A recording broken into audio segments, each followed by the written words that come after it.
नाबालिग स्पीकर, और मैं चैलेंज करता हूं अपोजिशन को कि यहां बैठ के आज मेरी तकरीर सुने। मैं चैलेंज करता हूं अपोजिशन लीडर को और बिलावल भुट्टो को कि अगर जुर्रत है तो मेरी तकरीर सुन के जाओ, अगर बुज़दिल नहीं हो तो बैठो अपनी जगह पे और मेरी तकरीर सुन के जाओ। अगर सच सुनने की हिम्मत है तो मेरी तकरीर सुन के जाओ। अगर झूठ अपना बेनकाब करना चाहते हो तो मेरी तकरीर सुन के जाओ। प्लीज बैठ, अगर हिम्मत है तो बैठो और मेरी तकरीर सुन के जाओ। और वो चले गए। और वो बैठा हुआ है, बिलावल साहब बैठा हुआ है, हमाद बिलावल साहब बैठा हुआ है। मैडम आप बैठ जाए, उसको बात कर। जनाब स्पीकर, बात कर ले भी।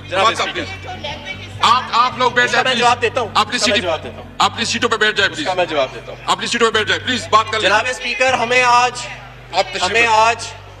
हमें आज एक नाबालिग सा लेक्चर मिला, और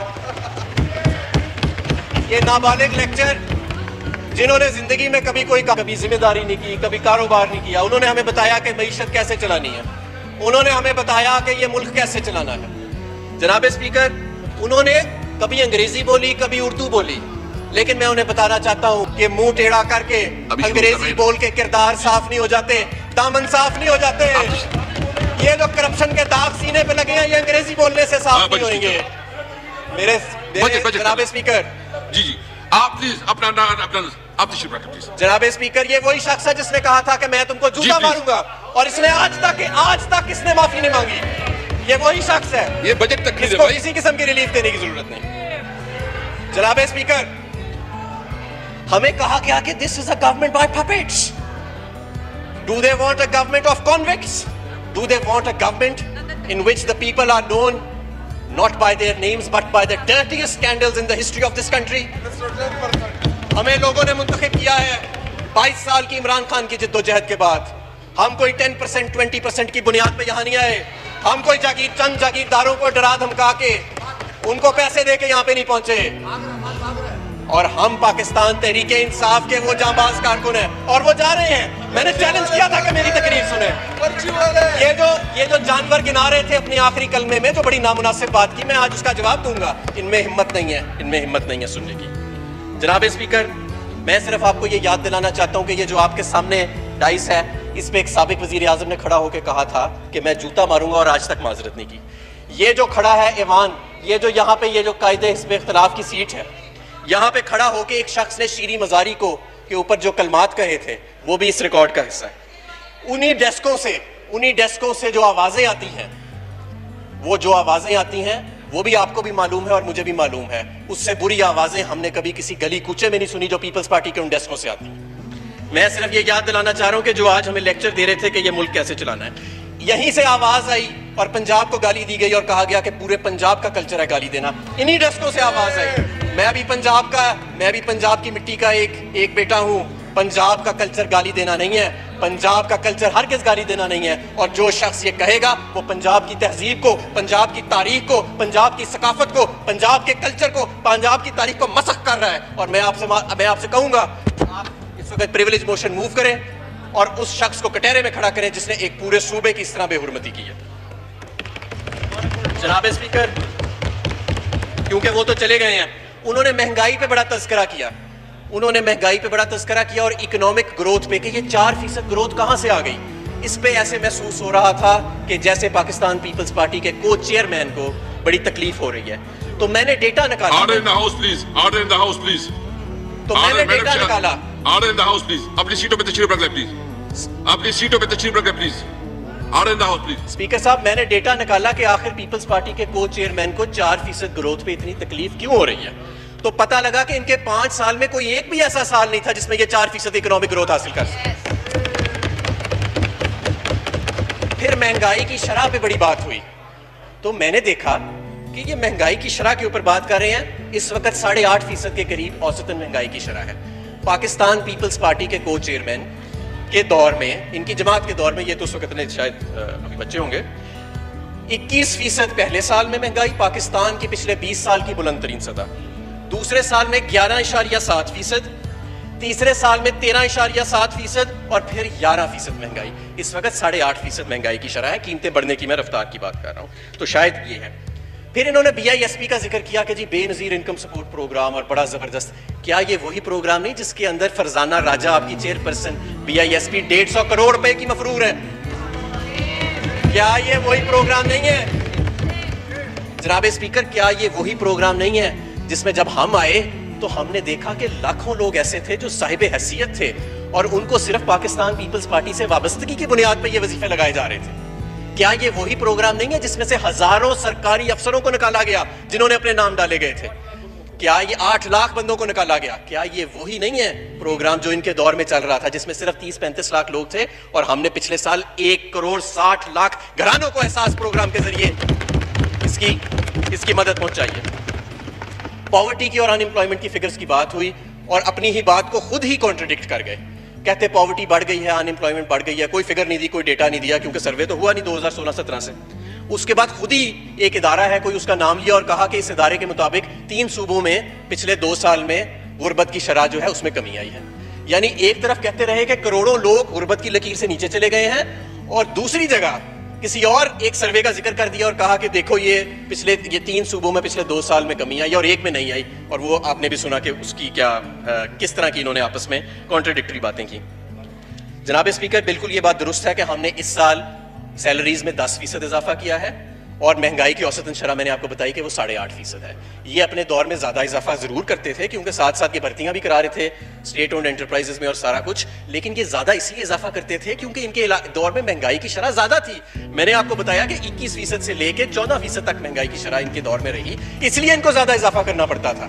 ये अपनी नाअहली को छुपाने के लिए ज्यादा इजाफा करते थे, ये कोई बड़ा तीर नहीं मारते थे। और जितनी इनके दौर में महंगाई में इजाफा हुआ है उतनी इन्होंने आमदन में इजाफा नहीं किया लोगों की। टैक्सेस के ऊपर बात हुई कि जी आपने टैक्सेस जो है वो 20% तो ग्रो कर लिए हैं, लेकिन इसका क्या फायदा? इनके दौर में टैक्स टू GDP रेशियो 5 साल के अंदर नीचे गया था। जब ये आए थे तो जितना रेशियो था उससे 5 साल में नीचे गया था। इसके अलावा मैं ये भी कहना चाहूंगा, इन्होंने कहा कि फाटा में और AJK में आपने कोई टैक्सेस लगा दिए हैं। शायद इन्होंने बजट नहीं पढ़ा, बजट पढ़ के मुझे दिखाएं कि कौन से टैक्सेस फाटा और AJK में लगाए हैं इस बजट में हमने। तो ऐसी तो कोई बात नहीं है। तो फिर इन्होंने ये कहा कि पेट्रोल जो है आपने बहुत महंगा कर दिया है। जनाब स्पीकर, मैं समझता हूं कि हमारी सियासत में जब ऐसे लोग आते हैं जिन्होंने जिंदगी में कोई काम नहीं किया होता तो फिर ऐसे ही स्टेटमेंट्स आती हैं। क्योंकि ये जो मुस्तकिल लोग होते हैं ना, जिन्होंने मुस्तकिल सिर्फ बातें की होती हैं या अपने बाप दादा के सर के ऊपर वो आ जाते हैं या किसी की करके आ जाते हैं। इस वक्त पाकिस्तान में तेल दुनिया का सबसे सस्ता तेल है, दुनिया का सबसे सस्ता तेल है इस वक्त जो पाकिस्तान के अंदर मौजूद है। हमारा पेट्रोल और डीजल इस वक्त PDL की शरह जो है वो 2 रुपए पे पहुंच चुकी है। ये 25 रुपए पे होती थी एक टाइम के ऊपर। 17% इस वक्त सेल्स टैक्स है। जब मुस्लिम लीग नून के दौर में कीमत नीचे जाती थी ये सेल्स टैक्स को 56% तक भी ले गए थे। हमने 17% से नहीं बढ़ाया, हमने सारा पास ऑन किया। तो बजाय कि इस चीज का हमें वो क्रेडिट देते तो वो चले गए। इन्होंने कहा आप किस मुंह से अपने हल्के में जाते हैं? हमारे हल्के में कुत्ते काटने की कोई बीमारी नहीं फैली हुई, अल्लाह का शुक्र है। हमारे हलकों में अल्लाह का फजल है, हम HIV और एड्स से महफूज हैं। हमारे हलकों में ऐसे हालात नहीं है कि जैसे मोंजो दाड़ो में 3000 साल पहले आसारे कदीमा होते हैं वैसे जाओ तो हैं, और वैसे कहने को बड़े बड़े मजार भी बने हुए हैं और वैसे कहने को बड़े बड़े महलात भी बने हुए हैं। ऐसे अल्लाह का शुक्र है हमारे हलकों में हालात नहीं है, हमें बड़ा प्यार मिलता है। कराची के MNAs के साथ जिस हकारत से जो अल्फाज इस्तेमाल किए गए, ऐसे लग रहा था कि जैसे जो सजा एक पॉलिसी के तहत सिंध के शहरों को दी जा रही है वो आज इनके अल्फाज में नजर आई, वो हकारत, वो नफरत नजर आई। मैं आपको बताना चाहता हूं कि जो इनकलाब और सियासी तब्दीली कराची में आई है, इंशाअल्लाह ताला अगले इलेक्शन में वो सिंध के देही इलाकों में भी आएगी। ये चंद जागीरदार जिनके सर पे आप अभी भी सिंध की हुकूमत कर रहे हैं, उन्हें डरा धमका के और लालच दे के कुछ को, ये सिलसिला ज्यादा देर नहीं चलेगा। कुफर का निजाम चल सकता है, जुल्म का निजाम नहीं चल सकता। और आजकल एक नई तशरीह भी निकली हुई है। कहते हैं कि जी किसी जगह पे मैंने देखा इन दोनों पार्टियों के लोग बैठ के कहते हैं कि ठीक है थोड़ी करप्शन होती है, काम शाम भी निकलता रहता है। मैं आपसे कहता हूं कि अगर करप्शन के सिर पे डेवलपमेंट होती, अगर करप्शन के सिर पे होती तो ये सिंध तो इस वक्त कैलिफोर्निया से भी आगे निकल गया होता। अगर कोई देखना चाहता है कि करप्शन से क्या तबाही फिरती है पूरी दुनिया में, तो जाओ आज जाके सिंध का हाल देखो, फिर आपको नजर आएगा कि कैसे करोड़ों लोगों की जिंदगियों को खत्म कर दिया गया, उनके मुस्तकबिल को कुर्बान कर दिया गया जब हुक्मरान जो आते हैं वो करप्ट होते हैं। और उसकी आज जिंदा मिसाल करप्ट जो सिंध है। सिंध की हालत देख के ये डिबेट दफन हो जानी चाहिए कि करप्शन से कोई फर्क नहीं पड़ता लोगों की जिंदगियों से। लोगों की जिंदगियां उजड़ गई हैं आज उसके अंदर। चीफ जस्टिस ऑफ पाकिस्तान ने कहा है कि सिंध की हुकूमत जो है वो कोई बाहर से बैठा है शख्स, कोई याकूब मेमन के कौन है वो कर रहा है, यूनुस मेमन कर रहा है, और सिंध में कोई निजाम नहीं है। ये तो हम सबको पता है, हम सबको पता है, मुझे भी पता है, आपको भी पता है स्पीकर साहब, और ये जो लोग बैठे हैं सिंध से आए हैं इनको भी पता है जो चले गए। जनाब स्पीकर, स्टील मिल की बात की गई तो मैं इनको याद दिलाना चाहूंगा कि 1990 में जब आप आए थे तो सलमान फारूकी का स्कैंडल था, जिसके बाद पैसे भी वापस दिए गए प्ली बार्गेन में। 2008 में जब आप आए तो रियाज लालजी का स्कैंडल था, और अरबों रुपए मुनाफे वाली स्टील मिल जिसके अकाउंट में 7 अरब रुपए पड़े थे, जब आप चले गए थे तो वो अरबों रुपए के खसारे में थी और अकाउंट में एक पैसा नहीं था। और इन्होंने कहा तुमने स्टील मिल बंद कर दी है। स्टील मिल हमने नहीं बंद की, स्टील मिल मुस्लिम लीग नून ने 2015 में बंद की थी।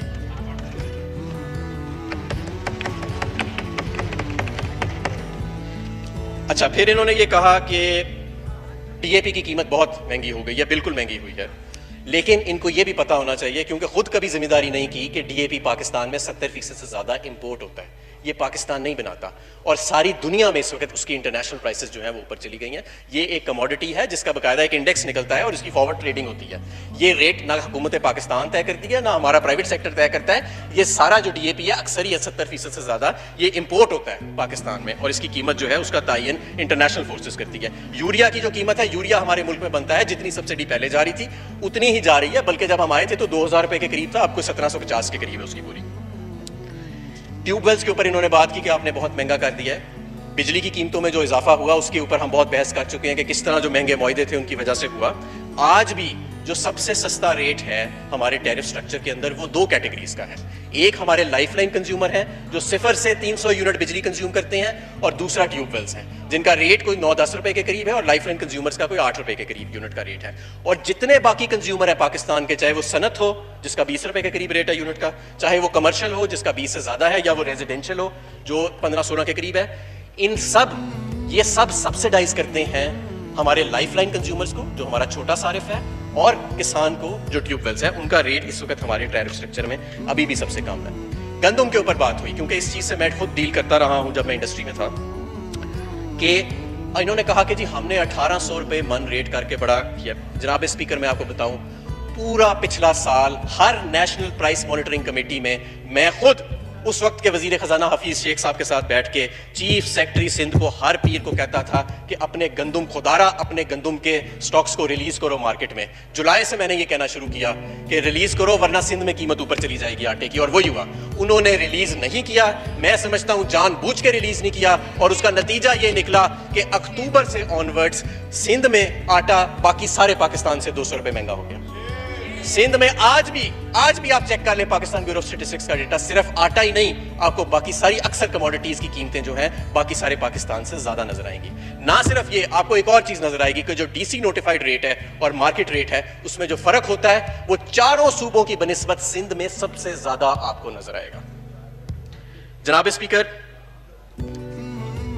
जो इन्होंने कहा कि जी सिंध की पर कैपिटा बहुत ज्यादा है, सिंध का लोएस्ट, और खुद ही फिर उन्होंने कह दिया कि इससे कोई फर्क नहीं पड़ता, उसकी वजह यह है कि सिंध का ह्यूमन डेवलपमेंट इंडेक्स जो है जो सोशल और हेल्थ के अंदर वो शायद सबसे कम है। इन्होंने जो जब ये तकरीर करते थे तो बीच में कभी बोलते थे अंग्रेजी में कभी उर्दू में, पता लग जाता था कि कौन सी बात किसको अंग्रेजी में समझानी है किसको उर्दू में।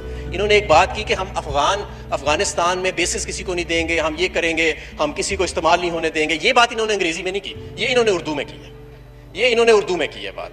ये वो पार्टी है जो कहती थी कि ड्रोन हमले करी जाओ हम मुजम्मत करी जाएंगे, और तुम तो अमेरिका को कहती थी कि ड्रोन हमले करी जाओ हम मुजम्मत करी जाएंगे, लोग मरते हैं तो मर जाएं, हमें कोई परवाह नहीं है। और आज यहां आके इनको वो ये वाला जो सेक्शन था ना कि हम अपना अफगानिस्तान में जंग का हिस्सा नहीं बनेंगे, दहशतगर्दी के खिलाफ नहीं बनेंगे, सारा कुछ करेंगे, इस लिबरल जमात ने के जो कायद थे उन्होंने ये वाला हिस्सा अंग्रेजी में नहीं कहा, ये वाला उन्होंने उर्दू में ही कहा। अच्छा, आगे चलते हैं जी। मैं अब आता हूं, क्योंकि आईएमएफ के ऊपर इन्होंने बात की कि ये आईएमएफ के आगे, आईएमएफ की गुलामी और आईएमएफ के आगे भीख मांगना। जनाब स्पीकर, मैं आपको एक बात बताना चाहता हूं, इस मुल्क की तारीख में जो जमात सबसे ज्यादा आईएमएफ के पास गई है, ना वो मुस्लिम लीग नून है, ना वो मुस्लिम लीग काफ है, ना वो पाकिस्तान तहरीक इंसाफ है, ना वो JUIF है, ना वो कोई और जमात है, वो पाकिस्तान पीपल्स पार्टी है जो सबसे ज्यादा दफा आईएमएफ के पास गई। ये एक हकाइक है। और आज अपनी तकरीर बनाने के लिए ये क्या बातें कर गए। अब मैं, ये तो इनका प्रोपोगेंडा था जिसका मेरा जवाब देना मेरा फर्ज था। मैं अब अपनी बजट स्पीच की तरफ आता हूँ। जनाब स्पीकर, ये हमारा तीसरा बजट है और जब मैंने पहला बजट यहाँ पेश किया था उसी में मैंने कहा था कि हम पहले 2 साल स्टेबलाइजेशन के दौर से गुजरेंगे और उसके बाद हम ग्रोथ के फेज में दाखिल होंगे। यानी कि जो मुल्क हमें मिला था, दिवालिये के करीब था, उसको बचाने के लिए, उसकी मईशत को इस्तेहकाम दिलाने के लिए हमें 2 साल सख्त फैसले करने पड़ेंगे और इंशाअल्लाह ताला तीसरे साल हम ग्रोथ फेज में, जहां यानी कि माशी तरक्की की रफ्तार जहां तेज होती है वहां चले जाएंगे।